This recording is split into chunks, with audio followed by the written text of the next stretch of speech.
이 류마티스 관절염, 요즘 같은 시대 완치가 가능한 질병인가요? 예, 가능합니다. 그래서 류마티스 관절염이 이제 면역 억제제를 사용하다 보니까 또 많은 오해가 있습니다.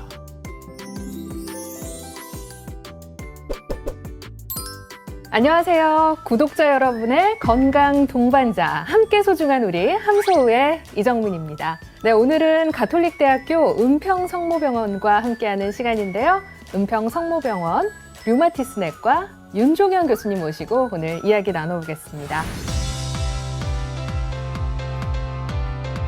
류마티스 내과 하면 상당히 많은 환자들이 찾는 곳이잖아요. 예. 그 중에서도 제가 듣기로 50, 60대 이 중장년층 어머니들께서 손가락 통증을 호소하시면서 많이 온다고 들었습니다. 예. 맞나요? 예, 아무래도 그 연배가 되시면 집안일이 좀 힘들어지시죠. 그래서 손이 많이 아프시고요. 그리고 그 연배에 류마티스 관절염이 잘 생기기 때문에 걱정이 돼서 오신 분들도 되게 많습니다. 네, 이 류마티스 관절염 생각하면요. 퇴행성 관절염과 좀 차이가 있는 것인가 이런 질문을 하게 돼요. 예, 퇴행성 관절염은 요 끝부분이 가장 큰 특징입니다. 물론 요 중간 부분은 겹칠 수 있습니다. 류마티스 관절염 환자는 요 부분이 특징이고 여기가 겹칠 수 있죠. 그래서 요 부분이 아파지시면 많이들 와서 고민을 하세요. 근데 그보다 사실 더 큰 고민은 아침 강직이라는 겁니다.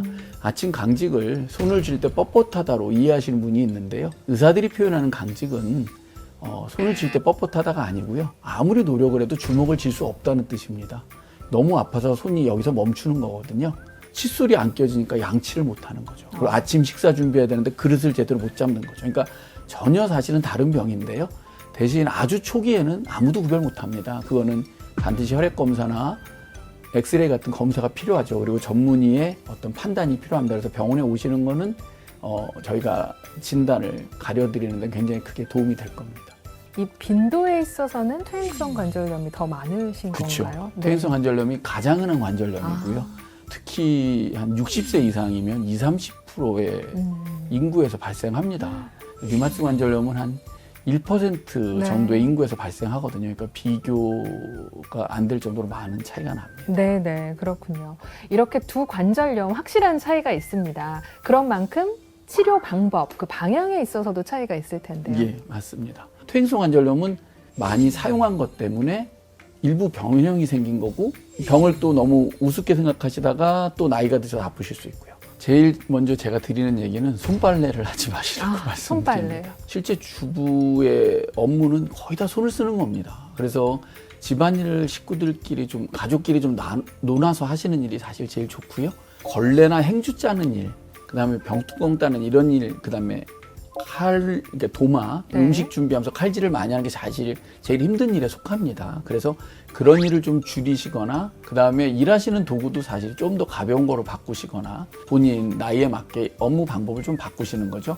적당한 휴식을 중간중간에 이 업무 중간에 넣으시는 요령이 좀 필요하실 겁니다. 네. 류마티스 관절염은 면역 기능의 이상이 질병을 일으키는 거기 때문에 면역 기능을 조절하는 약을 사용해서 염증을 조절할 수 있게 되면 거의 증상이 없어지고 일상생활에 거의 지장이 없습니다. 그래서 류마티스 관절염이 이제 면역 억제제를 사용하다 보니까 또 많은 오해가 있습니다. 특히 가장 흔히 쓰는 약이 메토트렉세이트라고 하는 약이 있는데요. 이 약은 원래는 항암제로 개발된 겁니다. 아주 소량의 약을 사용하면 면역 기능을 조절할 수 있어서 류마티스 관절염 치료에 사용하지요. 근데 환자분들이 저희가 처방을 해드리면 약국에 가서 약사님한테 설명 들으실 때 항암제란 말을 딱 듣는 순간에 바로 겁이 나시는 거죠. 네. 그래서 이렇게 위험한 약을 내가 꼭 먹어야 되느냐, 약을 먹으면 그러면 병은 완치가 되느냐, 언제 끊느냐 이런 질문을 하십니다. 근데 실제로 부작용 있습니다. 근데 100명을 저희가 치료하면 한 두세 분? 중요한 거는 체질적으로 약이 안 맞으시는 분들이 있습니다. 그런 분들은 이제 초기에 저희가 부작용이 나오지요. 그래서 약을 드리고 처음에 자주 좀 병원을 오시게 합니다. 그래서 이 약을 계속 드실 수 있는지 없는지를 결정하는 게 제일 크고요. 류마티스 관절염의 또 다른 문제는 어떤 약을 쓰든 한 50%의 환자에서만 효과가 있습니다. 그래서 본인한테 잘 맞는 약을 찾는 과정이 더 중요합니다. 그래서 피 검사를 자주 해야 되거든요. 근데 혈액 검사 자주 하는 걸 또 많이들 두려워하시거나 네, 불편해하시죠. 그래서 부담스럽죠. 그 부분만 조금 잘 협조해 주시면 의사들이 부작용을 잘 관리해서 환자분한테 맞는 약을 찾아드리는데 보통 한 6개월에서 1년 정도 걸립니다. 그 이후에는 거의 문제 없이 지내시죠. 그래서 그 처음 6개월을 잘 의사랑 상의하시면 네. 좋은 결과 있으실 겁니다. 혹시 류마티스 관절염이 발생을 했는데요. 여러 가지 이유로 인해서 제대로 치료를 받지 못하거나 혹은 그 부위를 그냥 방치해 둘 경우 어떻게 될까요, 교수님? 정말 큰일 납니다. 류마티스 관절염이 이렇게 유명해진 이유는 관절이 파괴되는 병이기 때문입니다. 심하게 표현하면 예전에는 걸을 수 없는 병이라고 생각했습니다. 그래서 손이 이렇게 돌아가고 무릎이랑 발이 펴지지 않아서 앉은뱅이가 된다고 했죠. 20년 전에 제가 처음 류마티스 시작할 때만 해도 거의 치료 방침, 치료약이 별로 없었습니다. 그래서 환자분들 오시면 매일 울고 너무 괴로워하시고 의사들 입장에서 이제 통증 조절하는 게 주로 일이었습니다. 근데 요즘은 너무 약이 좋아져서요.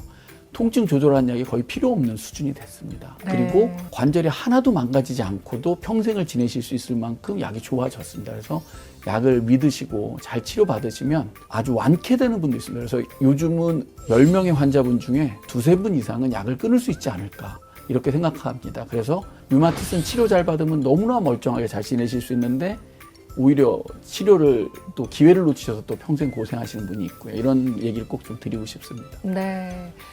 현재 류마티스 관절염을 앓고 있는 많은 환자분들도 퇴행성 관절염 때문에 고생하고 있는 분들, 이 치료 과정에 있어서 교수님께서 특별히 강조하시는 점이 있을 것 같아요. 예. 이 병이 평생을 간다는 말에 대해서 좀 잘 받아들여 주셨으면 좋겠습니다. 대부분의 환자, 한 70에서 80%의 환자는 평생 약을 쓰는 게 현실이거든요. 그러면 어떤 분은 낫지도 않을 병을 내가 왜 고치느냐라고 생각을 하시는데 평생 치료를 받으시면 정상인으로 사시는 거고 치료를 안 받으시면 관절에 심각한 변형이 생깁니다. 그래서 이게 왜 나한테 생겨서 나를 이렇게 괴롭히나는 생각으로 우울해하지 마시고요. 약 잘 먹고 멀쩡히 행복하게 살자 이렇게 생각해 주셨으면 고맙겠습니다. 말씀하셨지만 이 류마티스 관절염, 퇴행성 관절염을 앓고 있는 환자들뿐만 아니라 그 가족들의 도움이 참 필요합니다. 예. 어떤 마음의 이런 지지랄까요? 네, 당부하실 말씀이 있을 예. 것 같아요. 환자분들이 병원을 초창기에 아파서 거동이 힘드시니까 그 누군가가 좀 모시고 병원에 오시고 하는 게 참 많이 힘듭니다. 왜냐하면 다들 바쁘시니까.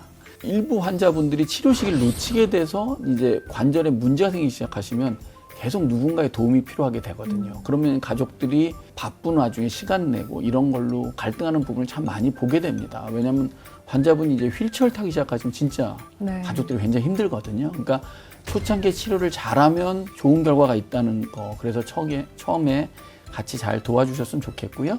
류마티스 관절염은 정말로 이제는 더 이상 무서운 병이 아닌 세상이 됐다는 거를 잘 기억해 주시면 좋겠고요. 오히려 퇴행성 관절염이 더 많은 식구들의 도움이 필요합니다. 왜냐하면 이분은 정말로 일을 줄여주셔야 환자분이 문제가 없거든요. 그래서 돈 되는 일 아닌 일 다 하지 마시라고. 다 식구들한테 미루시라고. 네. 터놓고 식구들한테 얘기하시라고 합니다. 진짜 아프다고. 아프니까 서로 같이 돕자고 얘기하시면 오히려 서로 마음이 편해집니다. 옆에서 꾹 참고 아픈데 하고 계신 걸 보고 있는 식구들도 반대로 마음이 불편하실 수 있습니다. 그래서 그런 부분에 대해서 얘기를 참 많이 드립니다. 네. 교수님 오늘 잘 들었습니다. 귀한 말씀 감사합니다. 감사합니다.